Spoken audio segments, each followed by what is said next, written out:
ఆయన ఎవరిని కరుణించదలుచుకున్నాడో వాడికి జ్ఞానం ఇస్తాడు.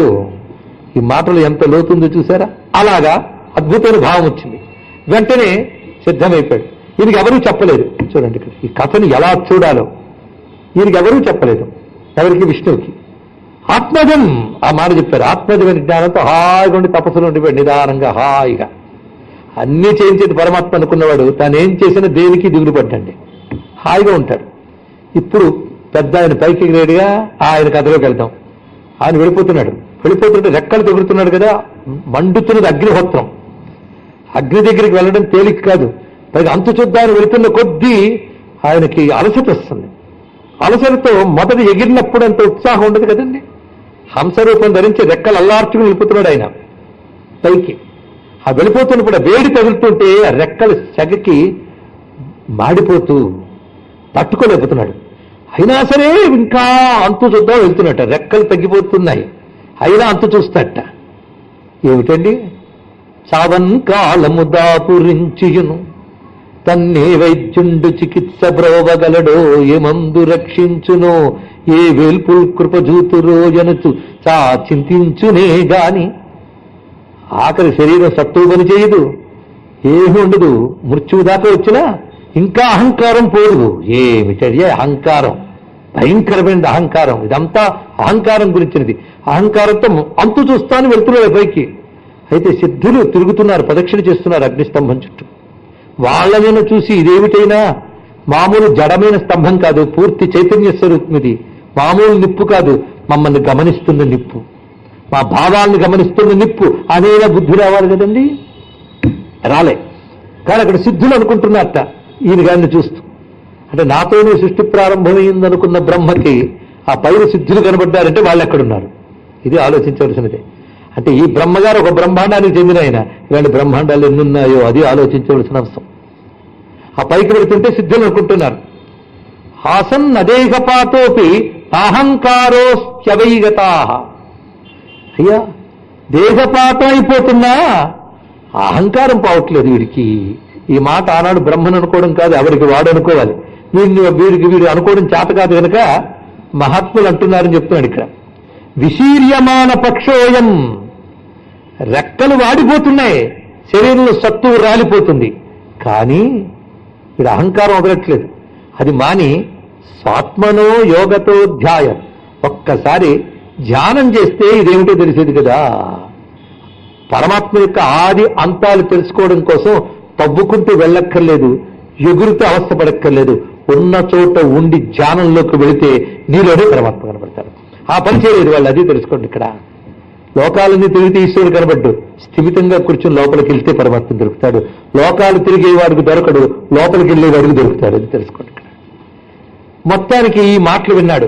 విన్నాక అప్పుడు ఆకర్ణ్య శీర్ణాహంకార, ఆకర్ణ్య శీర్ణ అహంకార.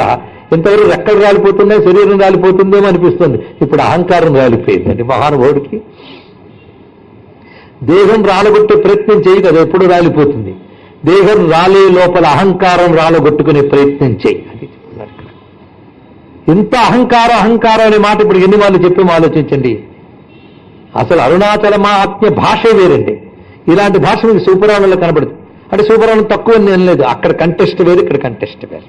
ఇక్కడ ఫోకస్ అంతా దీని మీద చెప్తున్నాడు కనుక దాన్ని అలా అర్థం చేసుకోవాలి చూపిస్తున్నాడు వ్యాస మహర్షి. మొత్తానికి శీర్ణాహంకార, ఒకటే మాట. అహంకారం శీర్ణమైపోయింది, జారిపోయింది, రాలిపోయింది.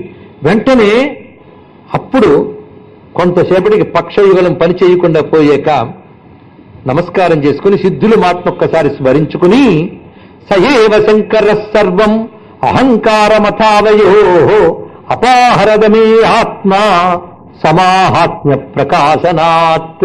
ఇప్పుడు జరిగింది ఏంటంటే, మా ఇద్దరి అహంకారం పోగొట్టడం కోసం పరమాత్మ అవ్యాజమైన కారుణ్యంతో అగ్నిలింగముగా వచ్చాడు. ఇప్పుడు అర్థమైందా? పరమాత్మ అవ్యాజ కారుణ్యంతో వచ్చాడు. ఆ కారుణ్యం ఏంటంటే అహంకారం పోగొట్టి జ్ఞానం ఇవ్వాలని. కనుక దయలో గొప్ప అవస్థ ఏంటో తెలుసా? ఇవాళ మీ దుఃఖాన్ని పోగొట్టడమో, దరిద్రాన్ని పోగొట్టడమో, అనారోగ్యాన్ని తొలగించడమో కాదు, అన్ని కష్టాలకి మూలమైన అజ్ఞానాన్ని తొలగించడమే దయ. ఇది తెలుసుకోండి. ఎందుకంటే అజ్ఞానం ఒక్కడి పోతే దుఃఖాలన్నీ పోతాయి. ఒక పెద్ద రోగం వస్తే దగ్గు, జలుబు, జ్వరము, కడుపు నొప్పి అన్నీ వస్తాయి. నువ్వు జలుబుకో మందు, కడుపు నొప్పుకో మందు, జ్వరానికో మందు వేస్తూ ఉంటే ఒకటి తగ్గి మరొకటి పెరుగుతూ ఉంటుంది. కానీ ఇన్ని లక్షణాలు కనబడ్డ ఒక్క జబ్బుకు మందు ఇచ్చే అన్ని జబ్బులు పోతాయి. కనుక జీవితంలో దుఃఖాల కోసం పరిష్కారాలు చూసుకునే లోపల జీవితం పోతుంది, కానీ దుఃఖాలు పోవడం లేదు. మళ్ళీ ఈ జీవితం పోయిన మరో జీవితం వస్తుంది. కానీ దుఃఖాలన్నిటికీ మూలం అజ్ఞానం. అది ఒక్కడి పోతే అన్ని పోయినట్టే. అవిద్య, అది అహంకార రూపంతో ఉంటుంది. కనుక ఎంత దయలేకపోతే దుఃఖాలకు మూలమైన అవిద్య పొగుడుతున్నాడండి. అత్యంతిక దుఃఖ నాశనం అంటుంది వేదాంతం దీన్ని. అంటే కడుపు నొప్పి వస్తే మందు ఇచ్చారు, అబ్బా అయ్యో మీ దైవాల్లో ఆరోగ్యవంతున్నాయనని గట్టిగా అనుకో, ఇప్పటికి ఆరోగ్యవంతుడు అయ్యో, మళ్ళీ 3 రోజుల తర్వాత మళ్ళీ రావచ్చేమో, నా చేతుల్లో ఏమో డాక్టర్ అంటాడు. కనుక తాత్కాలిక దుఃఖోపశమనం కానీ శాశ్వత దుఃఖోపశమనం జ్ఞానమే. జ్ఞానమే కైవల్యం. అర్థమైంది కదా? అది ఇవ్వాలి. అది ఇవ్వగలిగాడు ఎవడు? దుఃఖాన్ని పూర్తిగా ద్రవింపజేసేవాడు కావాలి. మళ్ళీ ఏడుపు రానివ్వకుండా ఏడుపు పోగొట్టగలగాలి, మళ్ళీ ఏడవనివ్వకుండా చూడాలి. అంతేగాని బిచ్చగాన్ని ఆకలిస్తుంది, తట్టుకోలేకపోతున్నాను, అన్నం పెట్టండి, అన్నం పెట్టాం. అబ్బా దేవుడండి మీరు కడుపు నింపేశారండి, గట్టి మాటానికి మళ్ళీ రేపు నీకు ఆకలిస్తుంది, నేను దొరకను, ఇంకెవడు దొరుకుతాడు. కనుక ఇలా మామూలుగా ఎవరినో అడగడం, వాడు ఏడుపు పోగొట్టడం, మళ్ళీ అడగడం, మళ్ళీ ఏడుపు పోగొట్టడం, ఎన్నాళ్ళు ఏడుస్తావు, ఎన్నాళ్ళు అడుక్కుంటావు. ఎవరిని అడిగితే మళ్ళీ ఏడవకుండా చేస్తాడో వాడు గురువు, వాడు దైవం, వాడిని రుద్రుడు అంటారయ్యా అన్నాడు ఇక్కడ. అర్థమైంది కదా? అది రుద్రహ అనే మాటకు అర్థం ప్రణత దుఃఖ ద్రావక. గొప్పవాడు చెప్పాడు. ఏమి మాట అండి! రుద్ర అనే శబ్దం వింటేనే ఒళ్ళు పులకించిపోతుంది. పరమేశ్వర కారుణ్యవంతాంతులు ఉంది ఇక్కడ. ప్రణత దుఃఖ ద్రావక. నమస్కరించిన వారి దుఃఖాన్ని సమూల నాశనం చేసేవాడు రుద్రుడు అంటారట. దుఃఖాన్ని, దుఃఖ కారణాన్ని నశింప చేస్తాడైనా. ఎవడ ఏడుస్తూ ఉంటే ఖర్చీఫ్ ఇస్తే దుఃఖం పోదు. ఏడుపు కారణం ఏదో కనుక్కుని పరిష్కారం చూపించారు. ఖర్చీఫులు పంచుతారండి. ఒక ఆయన సేవా కార్యక్రమాలు చేస్తానని 1,00,000 ఖర్చీఫులు కొని ఏడ్చే వాళ్ళ మీద ఖర్చీఫులు పెంచేట. పంచిన దాన కార్యక్రమం బోర్డును పెట్టుకున్నాడు.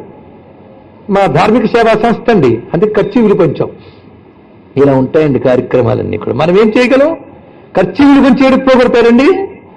కనుక తత్కాల దుఃఖనాశనం కాదు, సంపూర్ణ దుఃఖనాశనం చేయగలగాలి. దుంప తెంచుట అంటారు దీన్ని ఇక్కడ.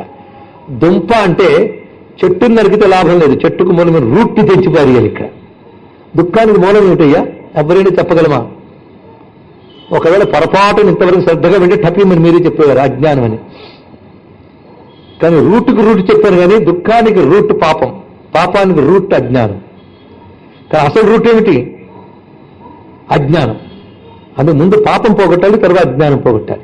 పాపం పోగొడితే కానీ అజ్ఞానం పోగొట్టాలి, జ్ఞానం పోగొట్టాలి. తెలుసుకోండి ఇక్కడ. అదే భగవంతుడు ముందు ఏం చేస్తాడంటే పాపం తీసేస్తాడు. పాపం తీసేస్తే ఓహో అజ్ఞానం పోగొట్టుకోవాలని బుద్ధి వస్తుంది, అంటే సగం జ్ఞానం వచ్చింది. అజ్ఞానాన్ని గుర్తిస్తే సగం జ్ఞానం ఉన్నట్లండి. అప్పుడు అజ్ఞానం పోగొట్టాలని అడుగుతావు, దాన్ని కూడా తీసేస్తాడు, అప్పుడు దుఃఖమే లేదు. అది అజ్ఞాన నాశనమే మోక్షం, జ్ఞానమే మోక్షం అని పెద్దలు చెప్పడానికి ఇది కారణం. ఆ జ్ఞానం ఇచ్చేవాడు ఎవడు? ఆచార్యుడు. ఆచార్యుడు ఎవడు? శివుడి కంటే గురువు మరొకడు లేడు. అందుకే ప్రణత దుఃఖ ద్రావక రుద్ర. దుఃఖం దుఃఖహేతుర్వా తద్రావయతిన ప్రభు అంటుంది ఉపనిషత్తు. దుఃఖాన్ని, దుఃఖ కారణాన్ని కూడా నశింపజేసేవాడు